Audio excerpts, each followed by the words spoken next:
Hey guys, Christina here. Welcome to my channel, or welcome back if you have been here before. I hope everybody is doing great today, and I wanted to talk to you guys about something that I think is very important. It's a sensitive topic, but I think it's something that we really need to inform ourselves about. And I think this video is something that everybody can get something from. Even if you don't have small children, you may have nieces and nephews, you may have grandchildren. I mean, your friends may have small kids or kids at all. And I wanted to share some statistics. I wanted to share some case studies, people that have shared their experience and tips of things that they think, could have helped them in the situation. And I also wanted to share some information from this documentary that I saw. They were interviewing child predators, and the predators were actually saying what they looked for in their victims, and I thought that was very interesting and something that we can learn from, so that we can try to make sure that our children do not fall into the hands of these people. The thing that I wanted to share were some statistics of things that I found very interesting. The first one I want to share is something that I kind of grew up hearing, was that 1 in 3 women will experience sexual abuse in their lifetime. And when I had 3 girls, that's something that I just always kind of thought about. I was like, I have 3 daughters, and the statistic is 1 in 3. So one of my girls could be put into one of these situations. And that's why I've always kind of kept up with this and learning things that I can do to help protect them. But now when I looked up the more recent statistics, I was so happy to find that has been made. It said that now it's 1 in 6 girls and 1 in 53 boys. So even if you have sons, they can still be put in this situation. So it's still important for you to learn how to protect them and teach them how to protect themselves. The big thing that I never even really thought about was that 8% of sexual abuse happens on school property. And so the predators that I'm going to talk about at the end of the video, they were teachers and like sports coaches and people that were on school property that just had access to these children. And so that was something that I had never really thought about before, was like in a public school where these people are vetted, you never know. They're never 100% safe.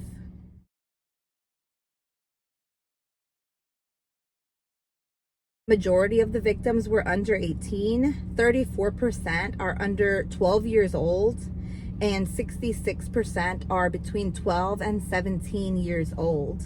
As far as who these predators were, 93% of them were known by the victim. So within that 93%, 59% were acquaintances, so people that they have some casual interactions with, maybe they see every once in a while. 34% were family members of the victims, and then 7% outside of that 93% were strangers. So 7% are people that they've never come into contact with. As the case studies and people that have shared their story either online or people that I know personally, the big thing that they talked about was it's very important to educate your children. You need to talk to your kids about, their body, about what's right and wrong. You need to have the difficult conversations about the birds and the bees with your kids, so that they're not learning it from somebody else that's going to teach it to them in a way that benefits them. It's important for your children to know the correct terms for their body parts. And it's not a conversation that you just have once and then it's done, because a lot of the times the parents said, I did talk to my kid about this. We had this conversation, but it's something that needs to happen more than once.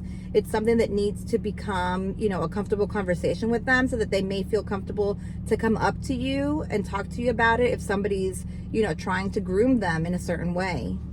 Another thing that a lot of people talked about was the fact that they were raised, with very strict parents that did not let them voice their concerns. One story that I remember was about a little girl that it was her own father that was abusing her. And when her mom found out, her mom asked her, why did you not come to me about this sooner? And the daughter told the mother, you told me that I always needed to respect my father and I needed to do what he told me to do. And so she didn't question him.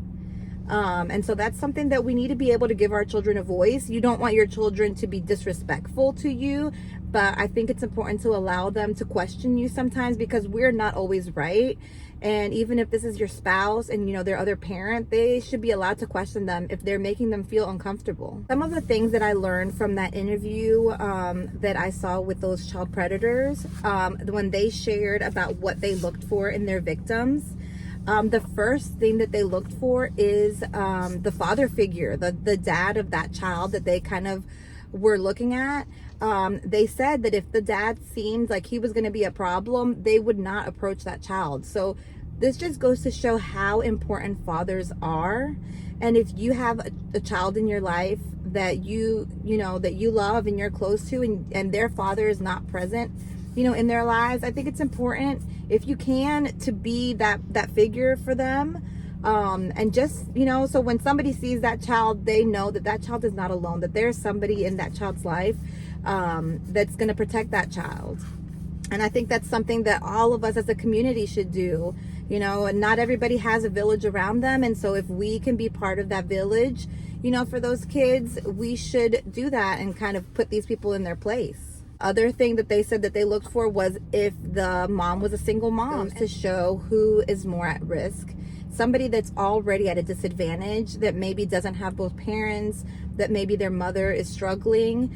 So they saw that if the mom was, working hard and she was tired, they would kind of try to be like a friend to them and offer to babysit the kids or watch the kids, or take them out for a little bit so the mom can get some rest. So you think that this is somebody that, is looking for your best interest and the child's best interest and is trying to help you, but that may not be their intentions. So sometimes you just have to be really cautious about who you're accepting help from. Other thing that they said that they looked for were children with no friends. If they saw that the kid was kind of lonely at school, didn't really have anybody that they could talk to, they kind of try to fill that void, and that would help them in the grooming process. And then that would also be something that, they knew that once they started doing whatever they planned on doing, the child was not going to go and tell anybody, because they know that that child was alone. Last thing that they kind of shared that they looked for was a child that just seemed kind of insecure.